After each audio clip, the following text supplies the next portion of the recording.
തെരഞ്ഞെടുപ്പ് തോറ്റുകഴിഞ്ഞാല് ആ തോൽവി സമ്മതിക്കണം. ആ തോൽവി സമ്മതിക്കാണ്ട് സോഷ്യൽ മീഡിയയിൽ വന്നിട്ട് വീരവാദം മുടക്കണമെങ്കിൽ കുറച്ചൊന്നല്ല തൊലിക്കെട്ടി വേണ്ടത്. നമ്മളെ ലസിത പാലക്കലില്ലേ, പാലക്കൽ അമ്മായിയും നമ്മളെ ചേറായിയും പിന്നീട് അദീന ഭാരതി എന്ന് പറഞ്ഞിട്ട് ഒരു വൃത്തികെട്ട വർഗീയവാദിനില്ലേ, ഓളും പിന്നെ ഉല്ലാസ് ബാബു എന്ന് പറഞ്ഞിട്ടുള്ള വേറൊരു സംഖ്യയൊക്കെ പണ്ടാരടങ്ങി തോറ്റ്. ഇത് ഒരുപാടുണ്ടല്ലോ, ഒരുപാടുണ്ടെന്ന് തോറ്റ് എന്ന് പറഞ്ഞാണ്ടല്ല, 8 നിലയിൽ പൊട്ടി. ഈ തോറ്റ വാർത്തകളിൽ ഏറ്റവും സന്തോഷം ഉണ്ടാക്കിയ വാർത്ത ഏതാണെന്നറിയാം, നമ്മളെ പാലക്കൽ അമ്മായിന തലശ്ശേരി കുട്ടിമാക്കൂലിലെ ജനങ്ങള് ചൂലുകൊണ്ട് ചാണകം തളിച്ച ചൂലുകൊണ്ട് ഓടിച്ചെന്നുള്ള വാർത്തയാണ് ഏറ്റവും സന്തോഷം ഉണ്ടാക്കുന്ന വാർത്ത. അത് കേട്ടാ മതി. കുട്ടിമാക്കുള്ള ജനങ്ങൾ പറഞ്ഞ്, പാലക്കലെ നിന്റെ പച്ച വർഗീയതായിട്ട് നമ്മൾ ഈ വാർഡിന്റെ 7 അയലത്ത് വരണ്ടെന്ന് പറഞ്ഞു. പാലക്കലമ്മായിക്ക് ആ വാർഡ് കിട്ടിയ വോട്ട് എത്ര അറിയാം? 23 വോട്ട്.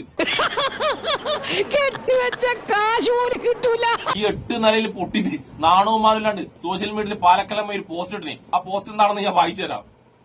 സത്യം തോറ്റു, മിഥ്യ വിജയിച്ചു, എങ്കിലും സത്യം വിജയിക്കുന്നവരെ പോരാട്ടം തുടരും. വോട്ട് ചെയ്ത എല്ലാവർക്കും ഹൃദയം നിറഞ്ഞ നന്ദി. തോൽവിയിൽ മനം മടുത്ത് ഒരിക്കലും വീട്ടിലിരിക്കില്ല. ഇനിയും പോരാട്ടം തുടരുക തന്നെ ചെയ്യുന്നു. ഒരു സ്ഥലത്തും ഒരു കാലത്തും ഞാൻ ജയിക്കാൻ വിടില്ല. അതായത് പച്ച വർഗീയതയും ഇതുപോലുള്ള പച്ച കള്ളങ്ങളുമായിട്ട് ഇനിയും സോഷ്യൽ മീഡിയയിൽ പാലക്കലമ്മായി വരുമെന്നാണ് പാലക്കലമ്മായി പറഞ്ഞു വരുന്നത്. എന്റെ പാലക്കലമ്മായി സത്യനും മിഥ്യനൊന്നല്ല അവിടെ ജയിച്ചേ, അവിടുത്തെ കുട്ടിമാക്കുള്ള ജനങ്ങളാണ് വിജയിച്ചത്. ഇനി അടുത്ത സന്തോഷമുണ്ടാക്കിയ പരാജയമാണ് അദീന ഭാരതി എന്ന ഒരു കുലസ്ത്രീ സംഘിണിയുടെ പരാജയം. അദീന ഭാരതി എന്ന ഈ സംഘി വിഷം പൊട്ടി എന്ന് പറഞ്ഞാൽ 8 നിലയെ പൊട്ടി. അത് പറഞ്ഞൊരു 4 കൊല്ലം പിടിച്ചേക്കണം. അങ്ങനെ നമ്മൾ എല്ലാവരും കാത്തിരുന്ന ആ തെരഞ്ഞെടുപ്പ് ഫലം വന്നിരിക്കുകയാണ്. NDAക്ക് ഏകദേശം 3ഓളം വാർഡ് മെമ്പർമാർ മാത്രം ഉണ്ടായിരുന്ന കരിങ്കുന്നം ഡിവിഷനിൽ നിന്ന് ഇടുക്കി ജില്ലാ പഞ്ചായത്തിലേക്ക് മത്സരിക്കാൻ എന്നോട് പാർട്ടി ആവശ്യപ്പെടുന്ന സമയത്ത് എന്റെ ഉള്ളിൽ ഒരേ ഒരു തീരുമാനം മാത്രമേ ഉണ്ടായിരുന്നുള്ളൂ, കാശ് കിട്ടും.